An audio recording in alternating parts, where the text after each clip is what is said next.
جب خندق کی جنگ میں صحابہ نے خندق کھودی تو وہ 30 فٹ چوڑی تھی، 30 فٹ، اور وہ 22 فٹ گہری تھی، 22 فٹ۔ تو 10,000 کا لشکر تھا، کوئی اس کھائی کو پار کرنے کی ہمت نہیں کر سکا۔ تو عمر بن عبد ود، یہ بڑا شاہ سوار تھا اور 100 جنگیں لڑ چکا تھا، اس نے پھر اپنے گھوڑے کو اٹھایا اور دوڑاتا ہوا آ کر اس نے یوں جو اس کی لگام کو کھینچا ہے تو اس کے گھوڑے نے چھلانگ لگائی تو 30 فٹ کی کھائی کو پار کر کے صحابہ کے لشکر میں جا کھڑا ہوا۔ کہنے لگا حل من مبارز، ہے کسی کو مرنے کا شوق تو آ جاؤ۔ تو سارے دم بخود ہو کے چپ کر گئے سب۔ تو حضرت علی کی عمر تھی 21 سال، وہ کھڑے ہو گئے، یا رسول اللہ میں جاتا ہوں۔ اب کہ بیٹھو، یہ عمر ہے، عمر۔ اس نے پھر کہا ہے کسی کو جنت میں جانے کا شوق جس جنت کے دعوے کرتے ہو؟ تو کوئی نہیں کھڑا ہوا۔ حضرت علی کھڑے ہوئے، یا رسول اللہ میں جاتا ہوں۔ ہم نے کہا بیٹھو، یہ عمر ہے، عمر۔ پھر تیسری دفعہ اس نے کہا کدھر گئے تمہارے جنت کے شوق؟ تو پھر حضرت علی کھڑے ہو گئے، کہا یا رسول اللہ مجھے بھیجیں۔ کہا یہ عمر ہے۔ کہا عمر ہے تو کیا ہے، مجھے بھیجیں تو صحیح۔ تو اچھا کہا جاؤ، پھر ان کے لیے دعا کی۔ تو یہ بچے سے وہ 100 جنگیں لڑا ہوا۔ تو حضرت علی شعر پڑھا کرتے تھے، انا الذی سمتنی امی حیدرا کلیس غابات کریہ المنظرا وفیہم بالصاع کیل السندرا۔ میں وہ ہوں جس کا نام اس کی ماں نے حیدر رکھا ہے، شیر، جو جنگل کا بڑا شیر شہنشاہ ہوتا ہے، اور میری تلوار ناپ تول کے کھوپڑیاں توڑتی ہے۔ تو جب وہ آئے نا تو اس نے پہچانا نہیں، کہنے لگا کون ہو؟ کہا علی۔ کہا بن عبد مناف؟ وہ پیچھے لے گئے۔ کہا نہیں بن ابی طالب۔ کو بھتیجے تو کہاں سے آ گیا؟ میں نہیں تمہیں قتل کرنا چاہتا۔ وہ اتنا مطمئن تھا، کہا میں نہیں تمہیں قتل کرنا چاہتا۔ کہا چاچا میں تو تمہیں قتل کرنا چاہتا ہوں۔ تو اس کو اتنا غصہ آیا، اس نے گھوڑے سے چھلانگ لگائی، وہ علی پہ ایسا جارحانہ حملہ کیا کہ علی کو پیچھے دھکیل دیا۔ تو غبار اٹھا، دونوں غبار میں چھپ گئے۔ تو اللہ کے نبی نے ہاتھ اٹھایا، یا اللہ علی کی مدد فرما۔ تو اس نے تھوڑی دیر کے بعد اس نے جو وار کیا جو سر پہ لگا حضرت علی کے ترچھا، اور کندھے پہ آ کے لگا، کندھا زخمی ہو گیا۔ تو اتنے میں حضرت اللہ کے نبی کی دعا ہوئی، یا اللہ علی کی مدد فرما۔ تو حضرت علی نے بڑھ کے وار کیا، اس نے ڈھال پہ روکا، وہ ڈھال کٹ گئی، سیدھا اس کی کھوپڑی پہ لگا اور 2 ٹکڑے ہو کو نیچے گر گیا۔ حضرت حسن اور حسین بیمار ہو گئے۔ تو اللہ کے نبی خبر لینے آئے تو دونوں بچے بیمار تھے۔ تو آپ نے کہا حضرت فاطمہ سے روزے کی منت مان لو کہ اللہ تعالیٰ بچوں کو شفا دے تو ہم روزے رکھیں گے۔ تو دونوں میاں بیوی نے 3 روزوں کی منت مانی کہ اللہ ہمارے بچوں کو شفا دے، ہم روزہ رکھیں گے۔ تو اللہ نے ان کو ٹھیک کر دیا۔ تو دونوں میاں بیوی نے روزہ رکھا اور افطاری کا سامان گھر میں نہیں تھا۔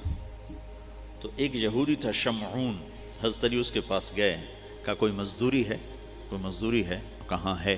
یہ اون ہے، یہ صاف کر دو تو تمہیں جو دوں گا، کچھ جو دوں گا۔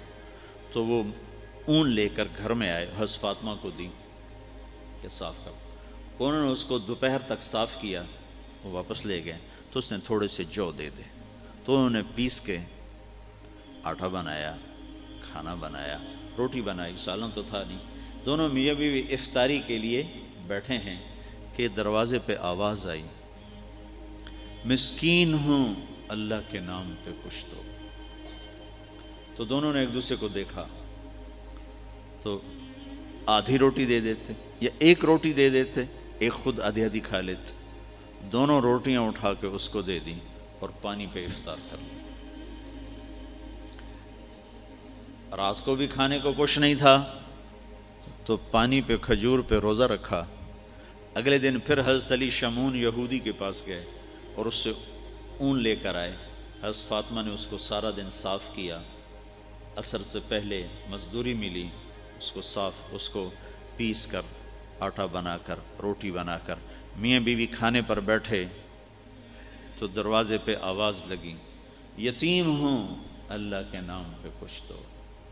تو دونوں نے ایک دوسرے کو دیکھا اور ساری روٹیاں اٹھا کر اس کو دے دیں اور پانی پہ روزہ افطار کر لیا۔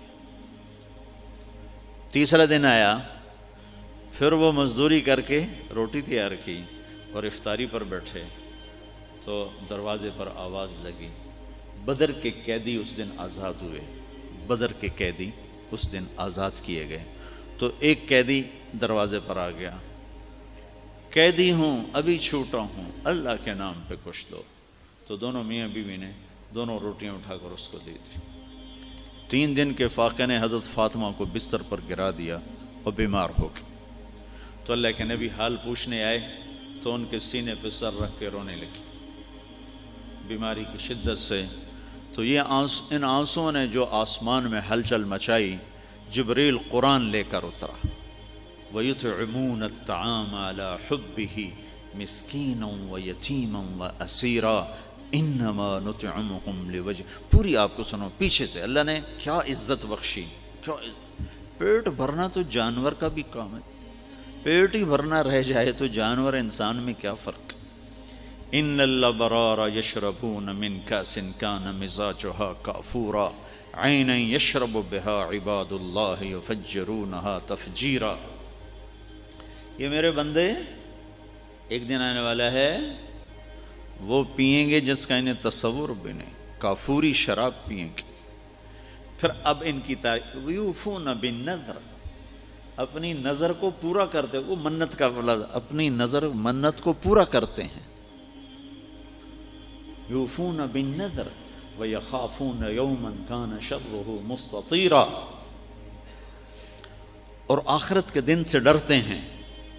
اب ان کی یہ صفت ہے، ویطعمون الطعام علی حبہ مسکینا ویتیما واسیرا، یہ خود بھوکے ہوتے ہیں، علی حبہ، خود بھوکے ہوتے ہیں اور کھلاتے ہیں مسکینوں کو، یتیموں کو اور قیدیوں کو۔